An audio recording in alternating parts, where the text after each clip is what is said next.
Hello everyone, इस video में हम बात करने वाले हैं ग्लूकोमा के बारे में। अब देखो, ग्लूकोमा क्या होता है। ग्लूकोमा जो होता है वो एक आँख का डिसऑर्डर होता है।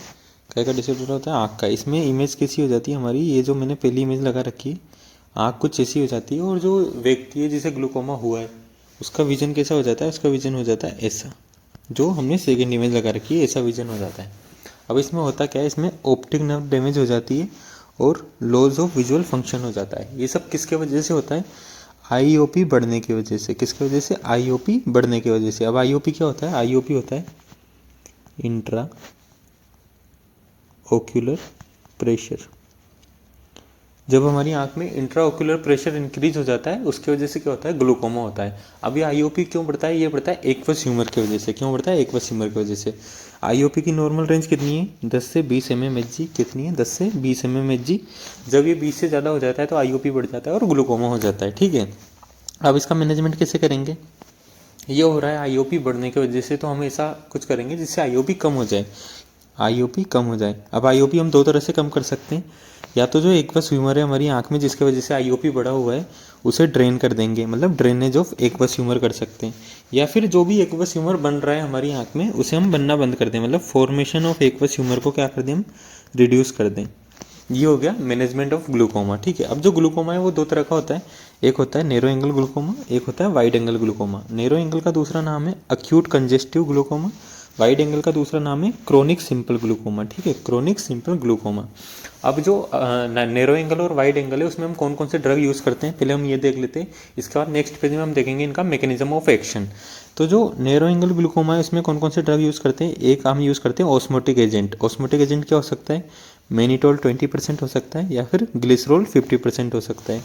एक हम यूज़ करते हैं कार्बोनिक एनहाइड्रेज इनहिबिटर, मतलब जो भी हमारा एंजाइम है कार्बोनिक एनहाइड्रेज उसे इनहिबिट करने के लिए हम यूज़ कर सकते हैं एसिटाजोलामाइड यूज़ कर सकते हैं।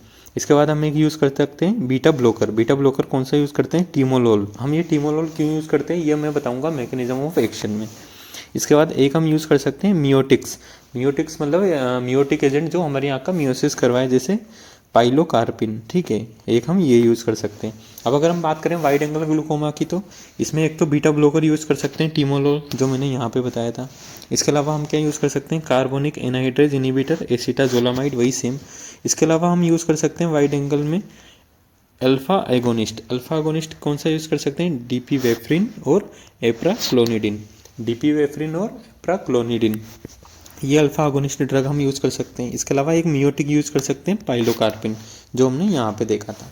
ये हो गया अक्यूट और क्रोनिक में हम कौन कौन से ड्रग्स यूज़ करेंगे। अब ये जो भी हमने ड्रग यूज़ किया, osmotic agent, CA inhibitor, beta blocker, meiotic या फिर अल्फा एगोनिस्ट, इन सब का मैकेनिज्म ऑफ एक्शन क्या होता है? मेनली हमारा क्या हो रहा था? इंट्रा ऑक्यूलर प्रेशर इंक्रीज हो रहा था, तो हम इसे डिक्रीज करवाएंगे। कैसे? ऑस्मोटिक एजेंट क्या करवाएगा? ऑस्मोसिस करवाएगा। ऑस्मोसिस से क्या होगा? जो एक्वस फ्लूइड था आँख से वो ड्रॉ हो जाएगा और आईओपी कम हो जाएगा। ठीक है, एक्वस फ्लूइड रिड्यूस करवा देगा, उसे ड्रॉ करवा देगा, उससे क्या होगा? आईओपी कम होगा। कार्बोनिक एनहाइड्रेज इनहिबिटर क्या करवाएगा? बाइकार्बोनेट को कम करवाएगा, बाइकार्बोनेट के फॉर्मेशन को कम करवाएगा। उससे क्या होता है? एक्वस फ्लूइड कम बनेगा और आईओपी डिक्रीज हो जाएगा। ऐसे ही बीटा ब्लॉकर क्या करता है? एक्वस ह्यूमर को कम करवाता है, उससे आईओपी डिक्रीज हो जाता है। ठीक है, मतलब कुल मिला के जितने भी ड्रग हम यूज़ कर रहे हैं वो क्या करवा रहे हैं? एक्वस फ्लूइड को कम करवा रहा है या तो इसके फॉर्मेशन को रुकवा रहा है। उससे क्या हो सकता है? इंट्रा ऑक्यूलर प्रेशर कम हो सकता है। ठीक है। अब ये जो बीटा ब्लॉकर है हमें ऐसा चाहिए था जो कम एक्सपेंसिव हो, जिसका कोई एनेस्थेटिक इफेक्ट ना हो और जिसका ड्यूरेशन ऑफ एक्शन लंबा हो, लॉन्ग ड्यूरेशन ऑफ एक्शन हो। इन तीनों क्राइटेरिया में जो फिट हो रहा था वो था हमारा टीमोलोल। क्या था? टीमोलोल। इसलिए हम ग्लूकोमा में कौन सा बीटा ब्लॉकर यूज़ कर सकते हैं? टीमोलोल यूज़ करते हैं। अब बीटा ब्लॉकर क्या होता है ये हम पढ़ेंगे एड्रीनर्जिक सिस्टम में बीटा ब्लॉकर के लेक्चर में। ठीक है। एक हम यूज़ कर सकते हैं मियोटिक। मियोटिक क्या करवाता है? ड्रेनेज को बढ़वा देता है, उससे आईओपी कम हो जाएगा। और एक अल्फा अगोनिस्ट। अल्फा अगोनिस्ट भी एक्वस ह्यूमर के फॉर्मेशन को कम करवाएगा, उससे इंट्राओक्युलर प्रेशर कम होगा। और ये हो गया हमारा ट्रीटमेंट ऑफ ग्लूकोमा।